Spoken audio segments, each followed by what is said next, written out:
When my sister Janelle and I were little, we shared everything: toys, bunk beds, even birthdays, since we were only 11 months apart. But somewhere between childhood and adulthood, sharing turned into stealing.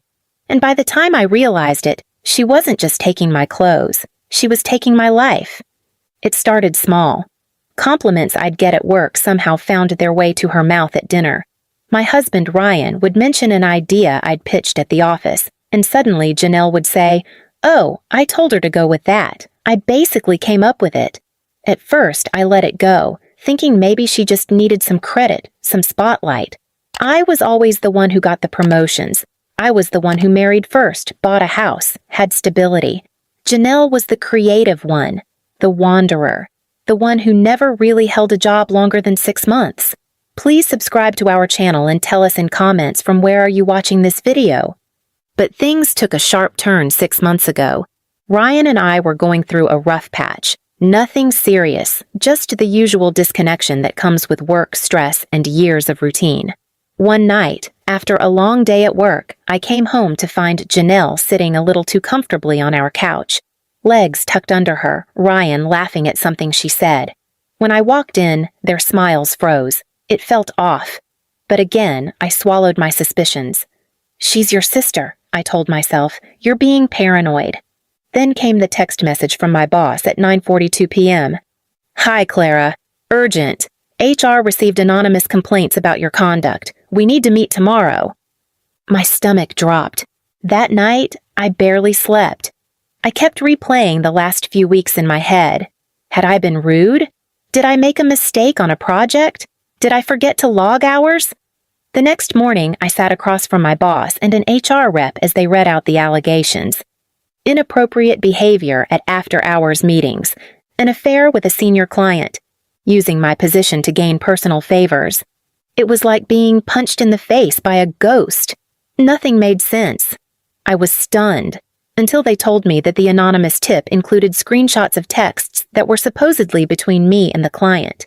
Screenshots with my name on them, but language I'd never use. My face burned, my chest tightened. Someone had faked this. But the damage was done. I was suspended while the investigation continued.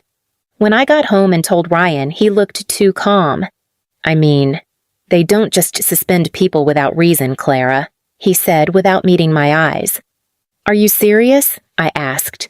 "I just think maybe you've been distant and stressed. Maybe they misunderstood." I stood in the kitchen, staring at the man I'd married, the man who was now doubting my character. And then Janelle walked in from the hallway. "I told you she was acting weird," she said casually, pouring herself a glass of wine like she lived there. That's when it clicked.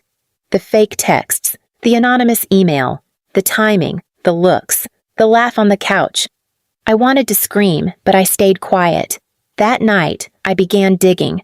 I opened Ryan's phone when he fell asleep. Nothing. I checked his emails. Clean. But Janelle had left her iPad charging on the hallway table. No password.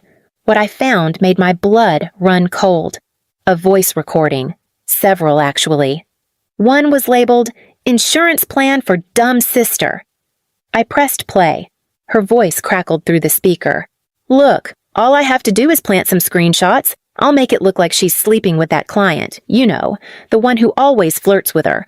Once HR opens an investigation, she'll be suspended. Maybe fired. And Ryan, he'll believe it. He always thought I was the more loyal one. Once she's gone, I'll be the one he leans on, the one they promote." I was shaking. My hands were trembling so badly I dropped the iPad. I picked it up and played it again. She had planned all of it. She had created a narrative, and both my marriage and my career were crumbling because of it. I copied the files, all of them. I didn't tell anyone, not yet. Because if Janelle thought she could steal my life, she had no idea what I'd do to take it back. I didn't sleep that night, not because I was afraid, but because something inside me had snapped. There's a kind of betrayal that doesn't sting, it scorches. And hearing my sister plot to destroy everything I'd built, in her own words, ignited a quiet fire in me I'd never felt before. I woke up at dawn and backed up the recordings again. to a flash drive, to cloud storage, to my personal email under a hidden name. Janelle had taken her shot. Now it was my turn. I didn't confront Ryan immediately. I needed proof that he was more than a passive fool, that he was involved. So I waited. I started documenting everything, his change in tone, his sudden, late meetings, the fact that he'd changed his passcode. And Janelle, she was smug. She strutted through my home like she already owned it. One morning, I heard her in the guest bathroom humming while brushing her teeth using my toothbrush. My toothbrush. At work, things were getting worse. Whispers followed me down hallways. The HR investigation dragged on. I was officially on unpaid leave, and my inbox had been disabled. But the universe works in strange ways, and it handed me a gift. One of our junior IT guys, Will, was someone I once mentored. He messaged me on an old work chat and said, "I think you should see something." He showed me the original metadata on the so-called screenshots sent to HR. They hadn't come from my phone. They were generated from a photo editing app. And the email traced to a dummy Gmail account made only days before the complaint. I had digital evidence, but I needed something bigger, something human. So I baited the trap. I told Janelle I was going to a friend's house for the weekend to clear my head. I kissed Ryan goodbye. Then I circled back, hid my car around the block, walked back in silence through the side door. I planted my phone, recording, behind a stack of books in the study. An hour later, I had everything. Janelle's voice again, soft and syrupy. "She's gone. Now we just need to file for separation. You've already moved your stuff into my place anyway." Ryan, "Are you sure she won't fight it?" Janelle, "She has nothing. Her job is gone. Her reputation, shattered. I did you a favor, babe." Ryan laughed. "You're a genius. I'm just glad we handled this before the promotion list gets announced." Promotion list. That's what this was all about. I took the recordings and waited 3 days, long enough for Ryan to pack a bag and go stay with Janelle for space. They thought I was finished. Then I made my move. I emailed the recordings and digital metadata anonymously to HR, the board of directors, my boss, and our company's legal team. And just for fun, I copied Ryan and Janelle too. That night, chaos erupted. Ryan's phone blew up with calls from his supervisor. Janelle's name was scrubbed from the internal system. A formal investigation opened into fraud, harassment, and conspiracy. My job suspension was lifted within 24 hours with back pay, but I wasn't done. Because Janelle hadn't just tried to steal my job. She'd tried to steal my husband, so I made sure she got him. Every rotten, manipulative inch of him. I filed for divorce the same week. Attached to the paperwork was a hard drive labeled "For the Judge." Every voice note, every lie, every plan to destroy me. Janelle tried to spin it. Said I'd faked the recordings, that I was jealous and unwell. But then, the final nail.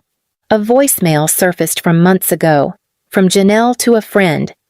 "If I can't be her, I'll just take what's hers. Same thing, right?"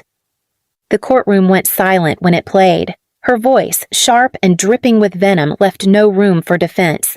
My lawyer didn't have to say much after that. I walked out of court free, of a husband who never loved me, of a sister who only ever saw me as a rival. But I had one last surprise waiting. The courtroom was behind me, but my sister's trail of destruction still lingered like a foul stench in the air.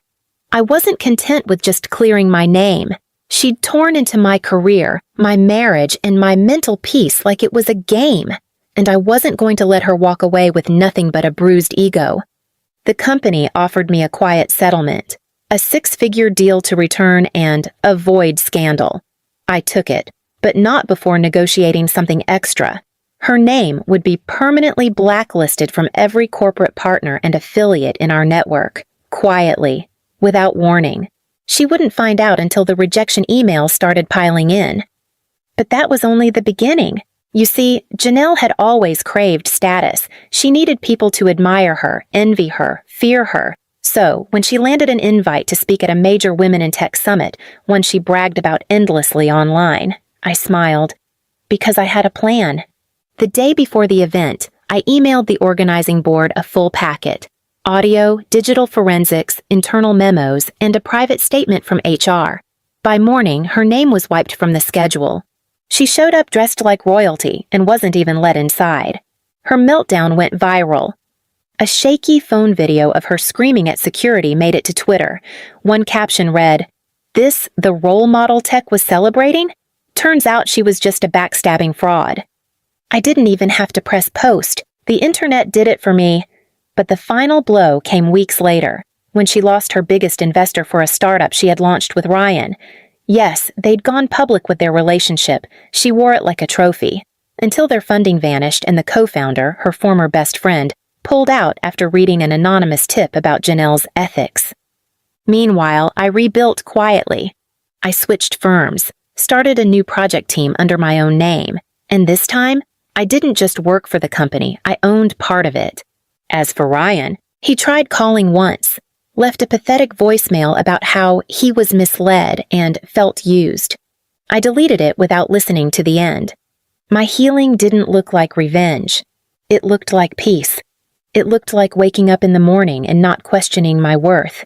It looked like smiling in the mirror again, knowing no one could twist my story, because I owned it now. But if you ask me what I learned most, it's that family doesn't always mean loyalty, and blood doesn't mean you have to bleed for them. Sometimes the most powerful thing you can do is walk away, silently, but leave the door open just wide enough so they see everything they lost when they tried to bury you. Please subscribe to our channel and tell us in comments from where are you watching